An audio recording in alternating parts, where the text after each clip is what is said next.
Hello and welcome to the Daily Mill for Saturday the 16th of April 2022. In today's Millwall news we have this from the Sun. It's a transfer speculation. We are getting into that time of the season. The little cracks are starting to break through and we're starting to see being linked with players, and yeah, it's gonna, as soon as the season ends, it's gonna go into overdrive, but we've started to get a little bit now. This is a Newcastle player who's currently on loan at Bristol Rovers. So let's read this and see what the hell was happening here. So this is a story that was published on the Sun website at 7 p.m. It may be in your Sunday Sun papers, I don't know. Not every story that's on the website gets in the paper and vice versa. They're completely different things. So Newcastle starlet Elliott Anderson being chased by Millwall for loan move after impressing at Bristol Rovers. Newcastle youngster Elliot Anderson is wanted on loan by Millwall for next season. The midfielder 19 has been a huge hit with Bristol Rovers after joining them in January. Oh, by the way, this story is from Alan Nixon, who often tweets Millwall stuff, amongst other things. He's not solely a Millwall tweeting guy, journalist guy. Now a host of clubs who missed that chance are sorry and are looking into taking him next time.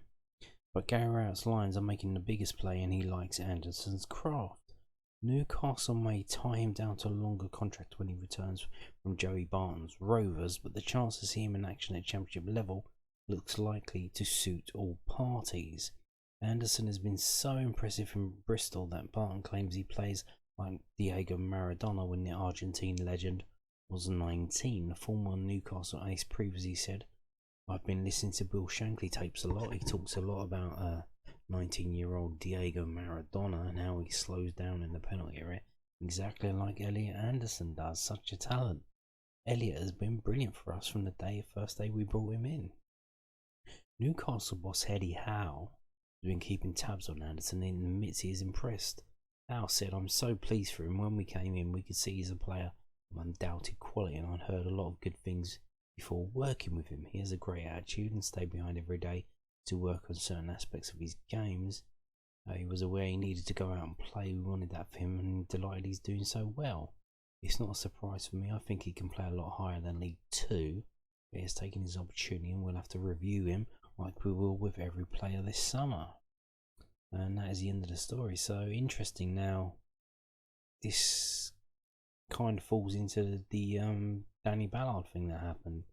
So if you don't know, Danny Ballard was on loan at League 1 Blackpool last season and he got them promoted via the playoffs, or not him and himself, but he played a part. And then obviously Arsenal looking to loan him out again, but had an eye at the Championship level. And that's where we stepped in and we've reaped the benefits of that. And it seems to be a strategy now, because this guy's saying we're looking to do it again with him. So we're trying to get this time with an attacking player, attacking midfielder. Is he brought in to replace Jed Wallace? I don't know.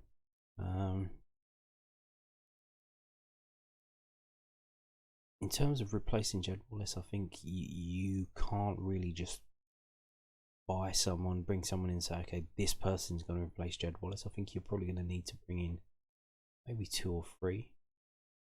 Maybe not at the same time, but you're going to try them out and say, like, if this guy comes in on loan and he's trying to replace Jed Wallace, if he doesn't do it, and then okay, the loan can get cancelled, or he can go back and then we can try someone else. Or it might just be a stopgap to take the pressure off the next person coming in trying to replace Jed Wallace. So, but yeah, this is what we did with Danny Ballard. He was on loan at a lower league club, and we saw him, and then we said, "Oh, can we have him?" And it looks like we're doing that with this guy from Bristol Rovers. But this is League 2 stepping up to the Championship. What does that say for? Well, this is a different player, but what does that say for Isaac Loffey? Because Isaac Loffey's in League Two.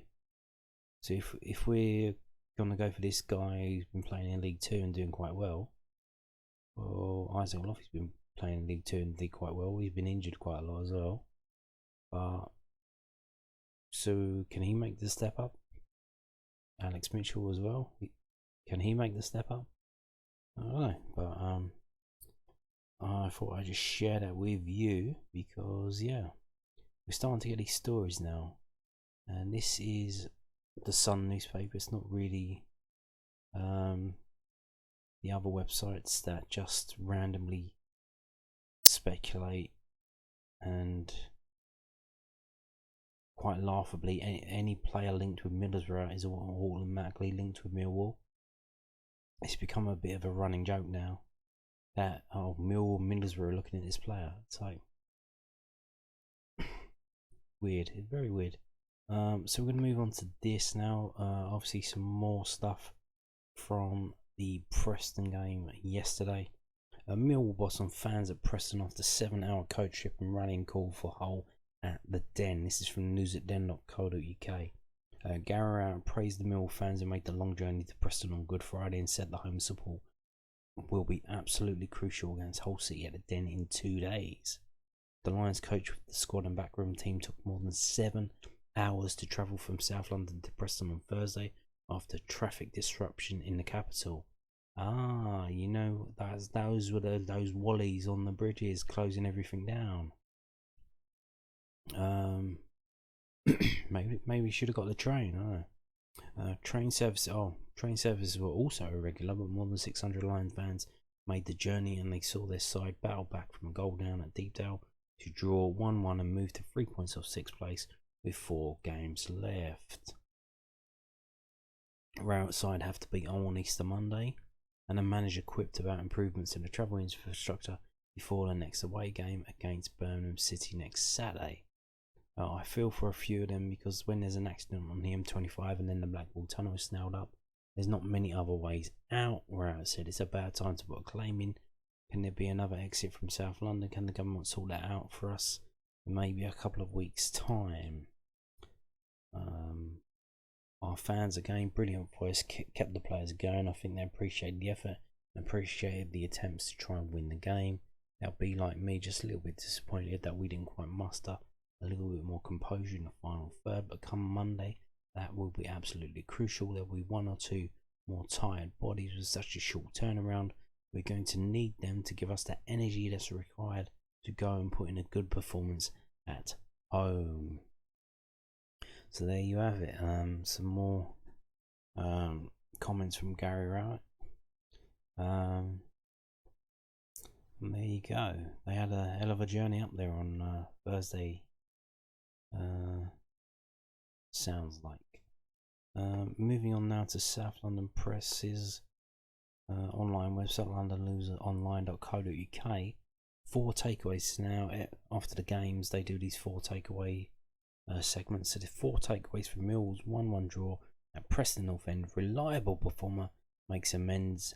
And is it time to change it up for the Hull City match?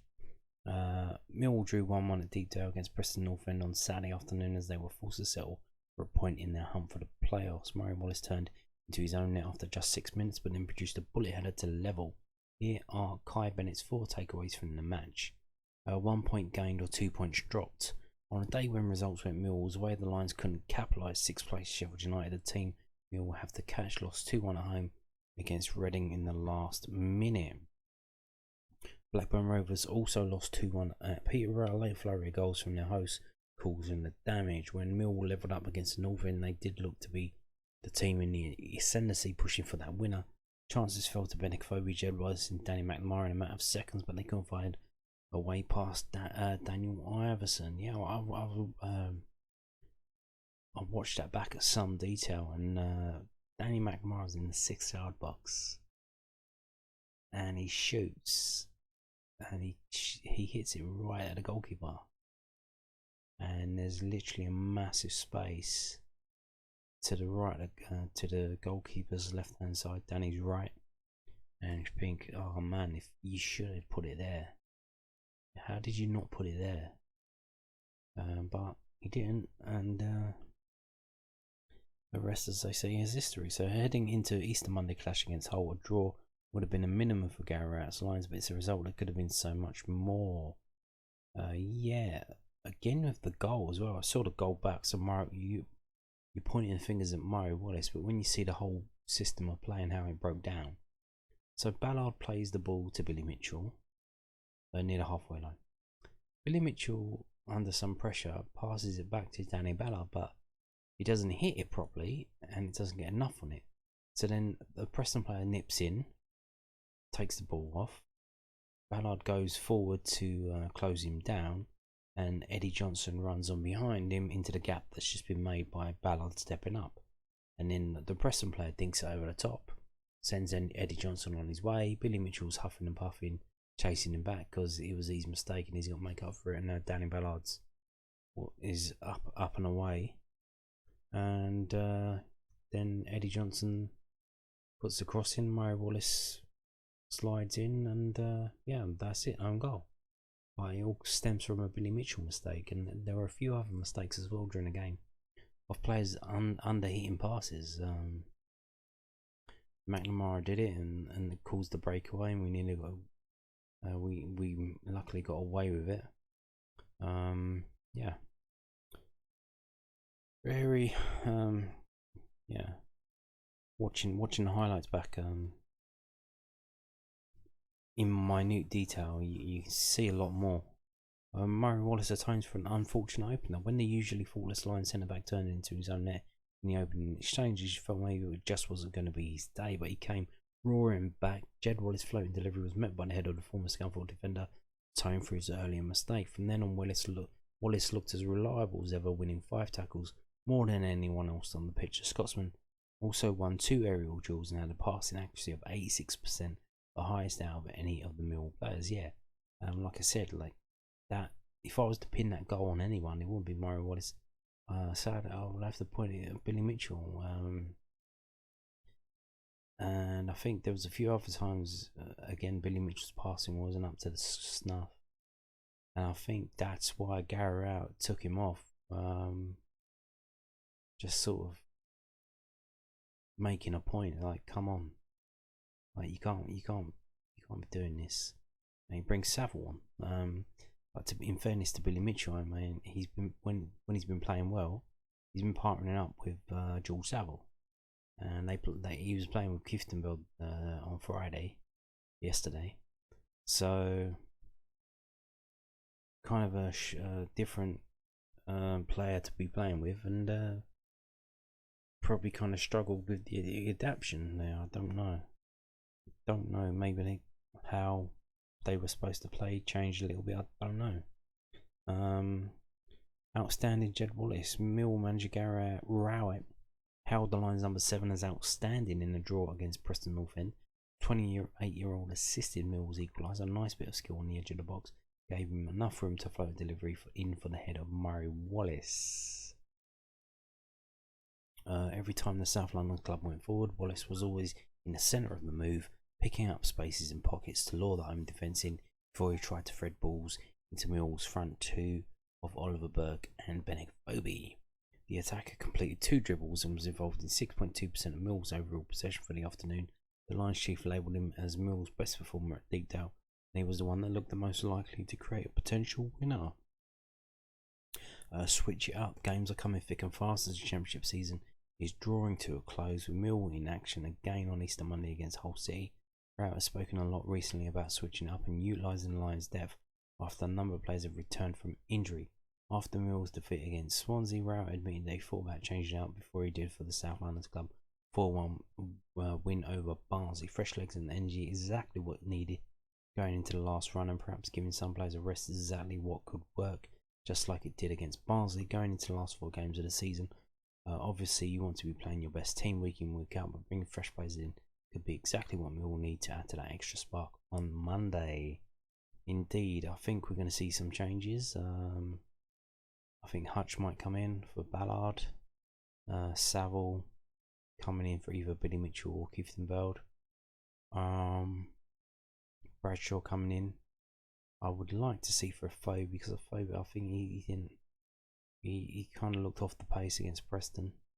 But I don't think. If he's fit, yeah, he kind of has to start. I don't know. That's how it goes. I don't know if he's one for the bench. He's kind of Billy Big Potatoes, but maybe Bradshaw, maybe Ojo for Burke. I don't know. Probably can't go too crazy with the changes. Maybe four at the most. And then the rest of the changes you can do off the bench later on. We'll see. We will see. So yeah, there you go. That's your 4 takeaways from the South London Press. Now I wanted to tell you. So obviously, Mill have partnered with MatchWornShirt.com. They've started selling shirts. They said they're going to do it up to 5 times a season, and they did it for the Barnsley game, which was community. So they've got these special shirts that don't have Husky on. They have something else on, which I can't see because they're all facing the wrong way. But it's just like Mill Community or something like that. And the grand total was 6,135. Yeah, the event ended on 3:30. I thought it was supposed to be 3 o'clock. What happened there then? That's a bit naughty if they had an extra half an hour. But here you go. Now, not surprising, it was Danny McNamara's shirt did end up being the highest bidded shirt. It wasn't the other day when I told you about it. And here we go. You see McNamara, then Biakowski, then Jed Wallace, Jake Cooper, Benninger Phobie, Tom Bradshaw, Murray Wallace, Billy Mitchell, you see, and the bottom 4 shirts are all the ones from our new substitutes, which is interesting. Even George Saville, even though George Saville has played quite a lot of games this season, the game where he was on the bench, not being played, the shirt still didn't make that much. But it's kind of interesting to see this and see how it's panned out, because it's kind of like a modern equivalent of if you see in a program, you see the shirt sponsors where they have home, away and third, and then all the players, and you can sponsor the player's shirt, and it's like some crazy amount, like 400 quid or whatever, plus VAT. They never had the VAT, plus VAT.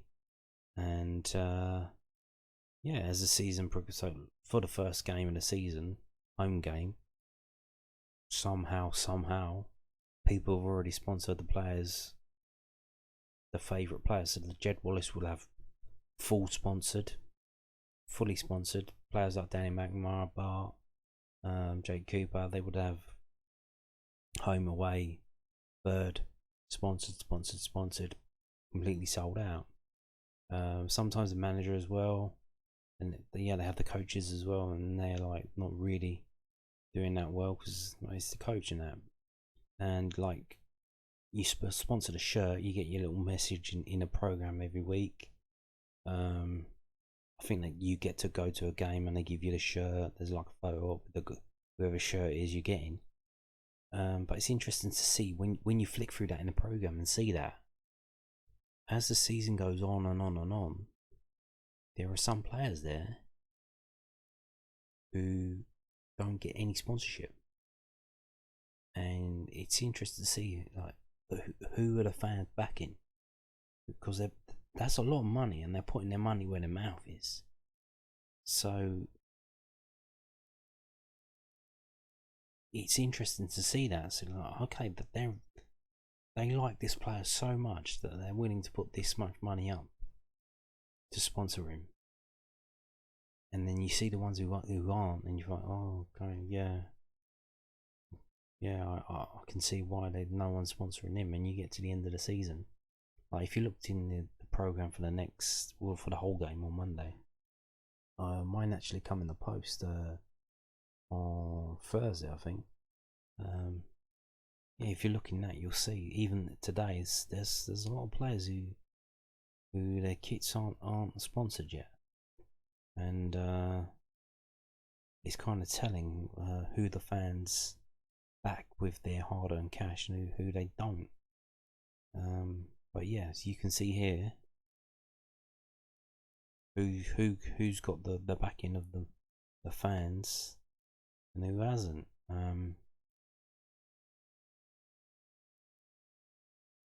Some interesting stuff there. But yeah, so £6,135 raised by Millwall. I don't know what they're gonna do with it. I think it's for the community trust. I have no idea why. I think now on the last one they said it was going to charity. This one they didn't say it was going to charity. But when you clicked on the shirt to say, it said 70%. Oh, so yeah, 79% of the shirt goes to charity. So, what charity would that be? No idea, because Mill haven't specified a charity. I think Mill Community Trust would be a charity. So we'll see if they announce a story next week and tell us where the money's going. That would be interesting. If you see here, look, someone's made a bid 40 minutes before the bidding was supposed to close, so they got in there right at the end and got the shirt. I wonder if that was Danny McNamara himself, because I did speculate. Like, he scored 2 goals. His first 2 goals in professional football. Was he? No, because he scored for St Johnstone. So for Millwall, his first 2 Millwall goals, he scored for St Johnstone. Oh yeah, here. This is what was on the shirt. The front of the shirt, Mill Community Trust. Maybe the money's going to them. He signed the shirt as well. Now, is this a match worn shirt? They said it was. Oh, there's a bit of smuts on the belly, so I guess it is. Yeah, it was saying like it's Danny's shirt. It's his 50th game for Millwall.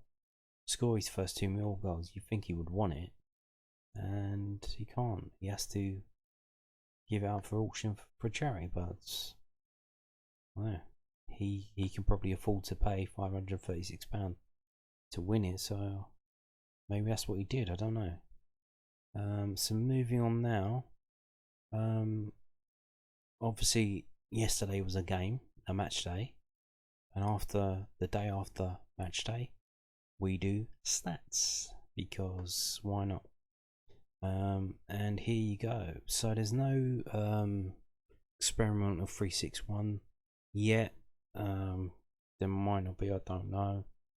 But so we're just going to jump straight into this. So the XG on infogold.net is 1.57 to Preston, 0.82 to Millwall. Now I think that is because of the point blank shot from Preston that had Bar doing like a star jump and kind of laying down and knocked it with his foot. That was an absolutely outstanding save from Bar, and I think that would have been a very good chance that Bar saved. So that's probably helping with Preston's higher XG than Millwall. So here are the match events, all happening in the first 22 minutes. Brown went off injured for McCann. They are the first ones to break with the substitutions on the 67th minute. We make a couple of our own 5 minutes later or so, and even though Bradshaw was a bit lively at the end, which is why I want to see him maybe replace Benicofobie on Monday.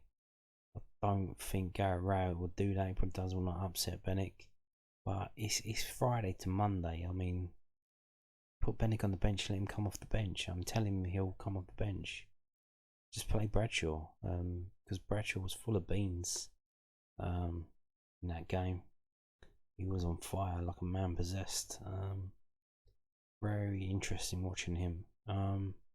So let's look at the XG shot map from this website, which is, wow, that looks like what is it? Dot to dot. Remember the dot to dot things when you were a kid? You had to draw from one dot to another, and it would tell you the numbers, and then you would have to make like a pattern that looks like a butterfly. You'll write the dots, you'll get a butterfly. So that's Preston there. That's all their shots. They're basically a shot on sight, it looks like. Shot whenever they felt like it.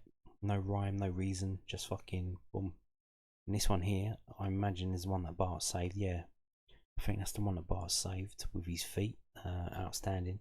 Spread himself out, got down, got up, got the ball away. And then Murray Wallace got on it and whacked it out. And there was one there that was inside the 6-yard box that was saved as well. I think, was that the header? I think that might have been the header. So here's Millwall. So we didn't have as big a chance as Preston. They had 2 bigger chances. We didn't have one.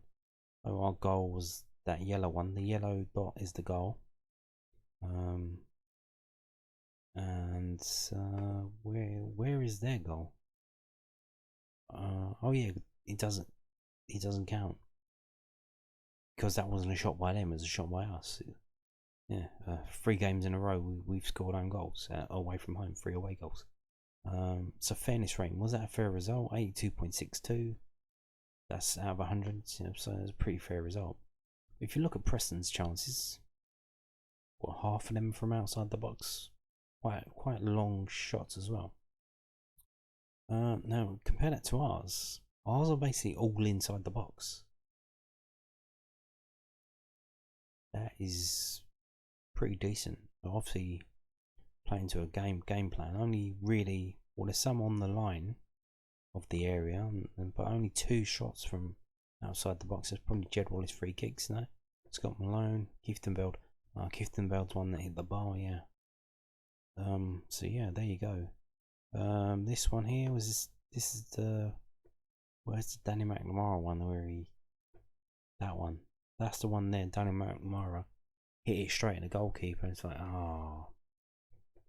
At the time I didn't really notice it, but watching back the highlights earlier today, did notice it. So yeah, that's pretty interesting. Now let's flick it around. Do a bit of jiggery poking. Go first half. Wow, we kept them quiet in the first half, didn't we? We scored the goal for them, and that's all they could do. Like their manager said, they were better team than us. Oh Jesus fucking Christ! We only had 2 shots in the first half. That's, yeah, Jesus. That's not good, is it? So obviously G'd them up in the second half. We started going for it. So this was all second half. Damn. And then obviously as we go forward, they can counter. And we got out of jail a couple of times there. Interesting stuff there. Interesting stuff. The first half was dire. Only 2 shots from Millwall. So let's move on now to whoscored.com. The match report. There's all that. If you want to pause it and read it, go ahead. I'm not going to read it out for you. And here we go. So we had a better conversion rate. We had 16 shots, 1 goal, 6% conversion rate. They had 18 shots, 1 goal, 5% conversion rate, and they didn't even score their goal. We scored it for them. Chances 11 to 11 open play, 5 to 5 set piece, 1 counter attack to 0, and they got an own goal, and we did it. So here we go. They were going down the right hand side mostly, and we were going down the right hand side mostly. Shot directions, shot zones. As you've seen, most of ours are inside the 18-yard box, which is something that seems to be a pattern now. Seems to be pretty decent at getting in the box and overloading the box, especially second phases from set pieces and stuff that don't really work, getting the second balls and that. Action zones, there you go. Player positions, haha. Okay. Pardon me. So there you go. Ballard and McNamara. So Ballard playing quite high, far forward. So obviously they're going down their right hand side, we're going down our right hand side. That's forcing the left to do a bit more defending. So Murray Wallace obviously doing a lot of defending. You can see he's basically pinned back. in line with Jake Cooper. Scott Malone, probably not as far forward he would want to be, but is what it is. And Kifton Bell playing to deal with the 11 and the 24 for Preston, who are backing up the 21. I'm trying to overload that AMC area, attacking midfield area. Interesting stuff. So, as you may have already seen, the highest rated player was Murray Wallace, even though he scored an own goal. He scored a goal, which was basically he made that goal out of nothing. Well, Jed had played a part, and the second best player was their goalkeeper. Their goalkeeper was the second best player, but apparently their manager said they played us off the park. Okay, then why's your goalkeeper got the second highest rating? Because he had to make a lot of saves, as we were bombarding your goal with shots. Bart Biakowski there with a high mark as well. Let's go through what happened, who did what. So, crowd of 11,979, around 600 to 700 Millwall fans were very loud. If that was you, well done. Nice to hear. It is nice to hear. When you're listening on iFollow, the Millwall fans are making a lot of noise. If you look at the top by the club badges, you'll see the average player rating for each club: 6.76 for Millwall and 6.60 for Preston. We were a better team, just. Yeah. So Murray Wallace, star man. Let's scroll through. 17 to 16 shots, so they have one more shot than us, but pretty even. Everyone for them except for the goalkeeper and Berg, and everyone for us except for Burke and Biakowski. So that's interesting. Burke not getting on the sheet. I suppose it's because they didn't really. They did play quite deep, as you see, probably that, which helped us getting into the area. But they were probably trying to stop Burke from getting in behind them. So not a game for him and his skill of pace. Possession wise, obviously they have more possession than us. The opposition always do. 54 to 46, so not that egregious. And Jed Wallace 6.2% of the match. Possession just for him, and for them it was White Man 8.6. Yeah, pass success percentage 78 to 72, and here Billy Mitchell's down at 70. That's not good for him. He's normally in the high 80s, so that really isn't good for him. Again, McNamara down at 68. He's normally quite good as well. But yeah, Murray Wallace 86. We'll see how many passes that was actually off. And for them, Brown, obviously he went off injured, so and then White Man and Bauer, Archer up front 92. Dribbles 1 to 5. There you have that. Aerials 15 to 24. So we did amazing on that. Ballard with 7, nice. Cooper with 5. And for them, their front line didn't win any aerials. Archer and Maguire didn't win any aerials. Burke had 4 aerials. Nice. Tackles 11 to 8, so they out tackled us. But you can see, so they had a lot of defending to do. For us, obviously, because they were going down the right hand side mostly, the tackles obviously come from Murray Wallace and Joe Cooper. So Murray Wallace helping out there immensely, stopping them from coming down their right or left. Cooper's corners 10 to 6. Dispossessed 4 to 6. There you have that. Moving on now to some player stats. basically what we've just seen, but a little bit more. If we jig around with this, here are the highest rated players. So the top 5 are Murray Wallace, Barbie Kowski, Jake Cooper, Jed Wallace, Danny Ballard. So but we've got 4 players in 7 or above, and the 2 subs were the lowest, obviously because they didn't have a lot of time to do anything on the pitch. Interesting stuff. Who had the most touches for Millwall? Jed Wallace, and then Murray Wallace, the two Wallace brothers. And then we got 3 players in 60s, and then it drops off. So yeah, offensively, okay, it hasn't uploaded them yet, so that's all you're gonna get then. We can't really have an in-depth look into it. All I can do is shots and shots on target. So wow, holy fuck, the shots are spread around the whole team. They're all getting involved. They all want to play their part. 11 players having shots. 11.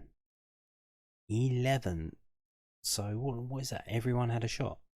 So everyone had a shot except for the goalkeeper and Oliver Burke. Holy fuck. That is insane. Obviously not everyone had a shot on target, so let's see. So only 6 players had shots on target. Benicophobe 2 shots on target.